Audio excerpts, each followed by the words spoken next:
Bismillahirrahmanirrahim.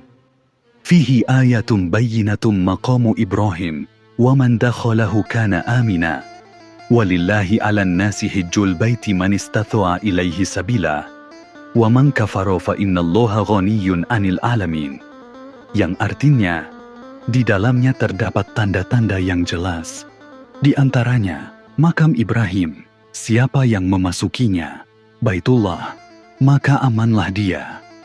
Di antara kewajiban manusia terhadap Allah adalah melaksanakan ibadah haji ke Baitullah, yaitu bagi orang yang mampu mengadakan perjalanan ke sana. Siapa yang mengingkari kewajiban haji, maka ketahuilah bahwa Allah Maha Kaya, tidak memerlukan sesuatu pun dari seluruh alam. Quran Surah Ali Imran ayat 97.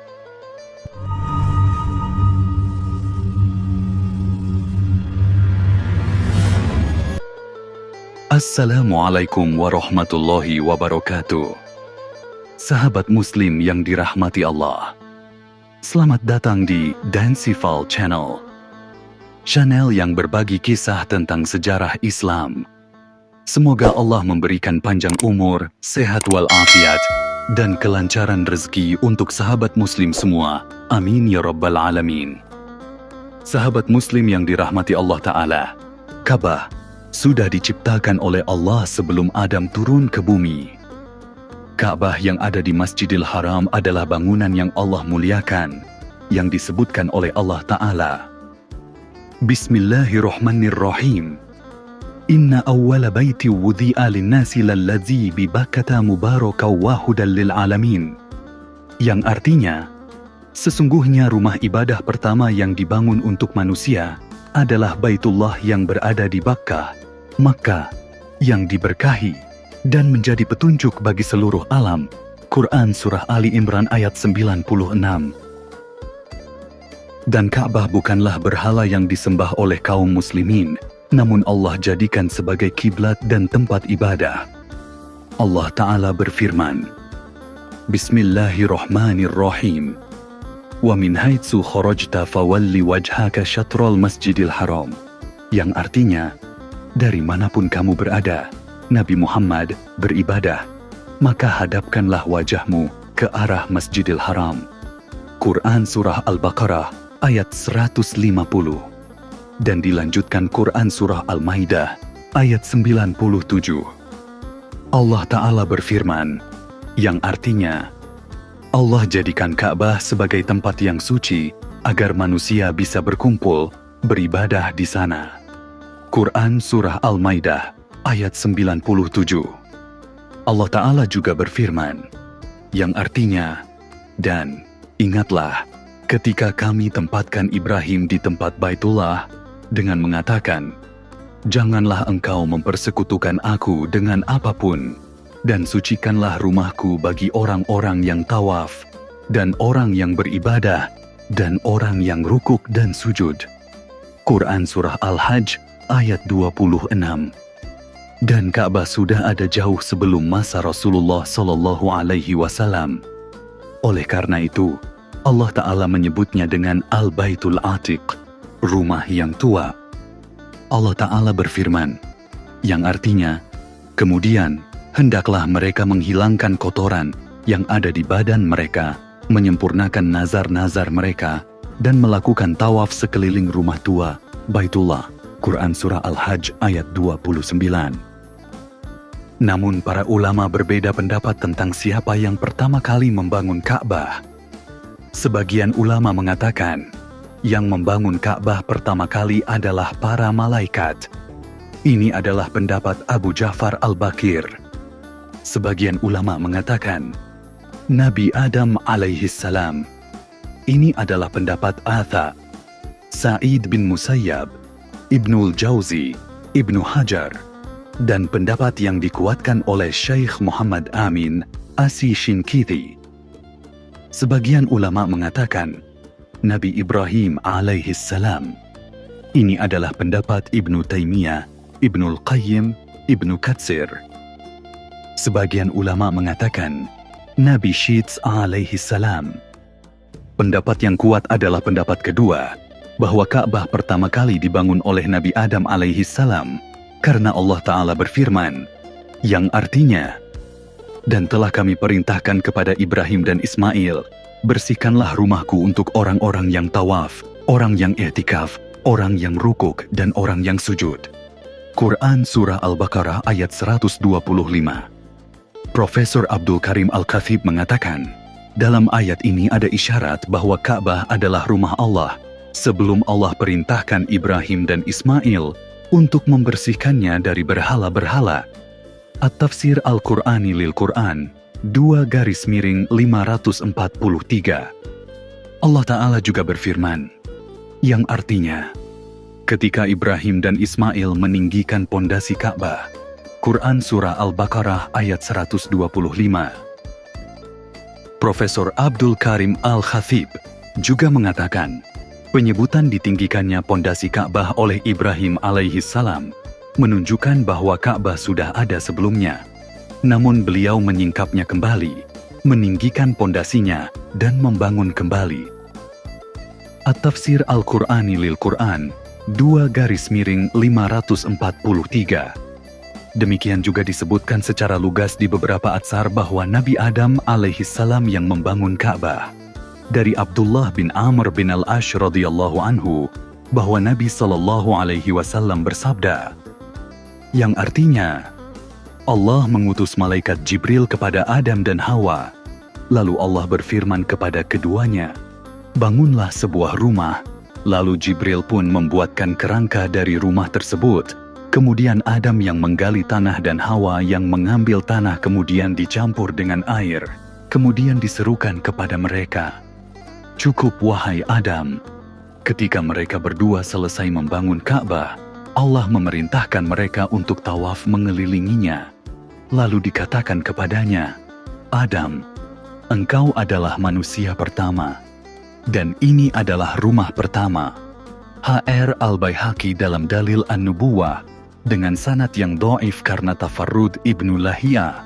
Dalam riwayat lain dari Abdullah bin Umar radhiyallahu anhu menjelaskan, yang artinya, bahwa Nabi Adam alaihi salam membangun Ka'bah dengan tanah dari 5 gunung, Lubnan, Turi Zaita, Turi Sina, Judi, dan Hira, sampai Ka'bah tegak di atas bumi. Ibnu Abbas mengatakan, Nabi Adam alaihi salam yang pertama kali membangun Ka'bah dan pertama kali salat di dalamnya dan tawaf di sekelilingnya, sampai akhirnya Allah mengirim angin topan sehingga Ka'bah hancur. H.R. Al-Azrakani dalam Akbar Makkah nomor 10. Dengan sanad yang dhaif karena terdapat perawi Talhah bin Amr Al-Hadrami.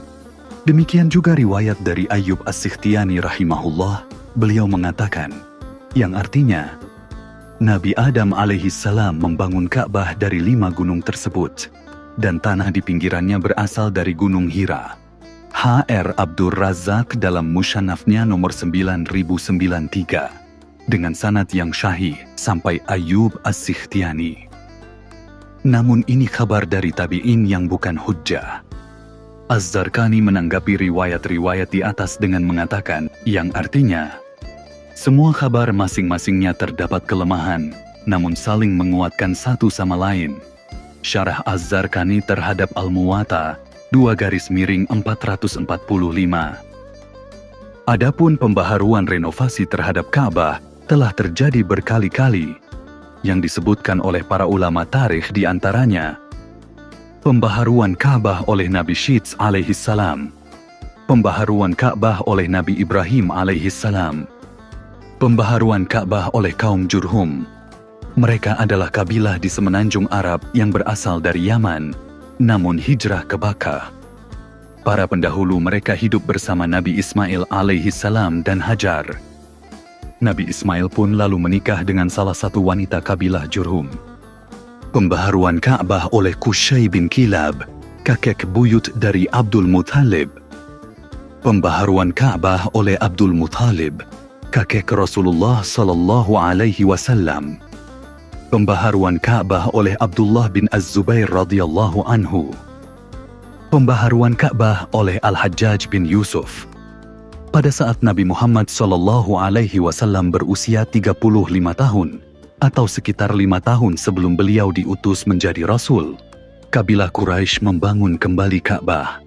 Karena kondisi fisiknya sebelum itu hanyalah berupa tumpukan batu berukuran di atas tinggi badan manusia, yaitu setinggi 9 hasta sejak dari masa Nabi Ismail alaihissalam, dan tidak memiliki atap, sehingga yang tersimpan di dalamnya dapat dicuri oleh segerombolan pencuri. Di samping itu, karena merupakan sebuah peninggalan sejarah yang berumur tua, Ka'bah sering diserang oleh pasukan berkuda, sehingga merapuhkan bangunan dan merontokkan sendi-sendinya. Hal lainnya, Makkah pernah dilanda banjir bandang. Airnya meluap dan mengalir ke Baitul Haram, sehingga mengakibatkan bangunan Ka'bah hampir ambruk. Orang-orang Quraisy terpaksa merenovasi bangunannya demi menjaga pamornya dan bersepakat untuk tidak merenovasinya kecuali dari sumber usaha yang baik. Mereka tidak mau mengambilnya dana pembangunan yang didapat secara zalim, transaksi riba, dan hasil tindak kezaliman terhadap seseorang. Semula mereka merasa segan untuk melumpuhkan bangunannya, hingga akhirnya diprakarsai oleh Al-Walid bin Al-Mughirah Al-Makhzumi. Setelah itu, barulah orang-orang mengikutinya setelah melihat tidak terjadi apa-apa terhadap dirinya. Mereka terus melakukan perubahan hingga sampai ke pondasi pertama yang dulu diletakkan oleh Ibrahim alaihissalam. Kemudian mereka ingin memulai membangun kembali dengan cara membagi-bagi bangunan Ka'bah, yaitu masing-masing kabilah mendapat satu bagian. Setiap kabilah mengumpulkan sejumlah batu sesuai dengan jatah masing-masing. Lalu dimulailah pembangunannya, sedangkan yang menjadi pimpinan proyeknya adalah seorang arsitek asal Romawi yang bernama Bakum. Nabi Shallallahu Alaihi Wasallam pun ikut serta dalam gotong royong merenovasi Ka'bah.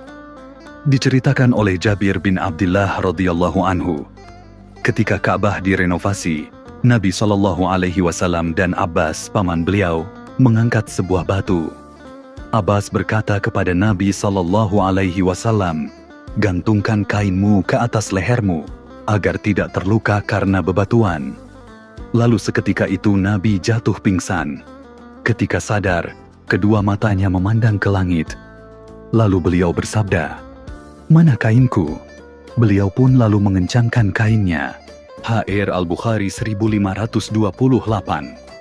Namun ketika orang-orang Quraisy kekurangan dana dari sumber usaha yang baik sehingga mereka harus meninggalkan pembangunan sekitar 6 hasta dari bagian utara Ka'bah, yaitu yang dinamakan dengan Hijr Ismail dan Al-Hathim. Lalu mereka meninggikan pintunya yang semula berada di tanah agar tidak ada orang yang memasuki kecuali orang yang mereka kehendaki. Tatkala pembangunan sudah mencapai 15 hasta, mereka mengatapinya dan menyangganya dengan 6 buah tiang.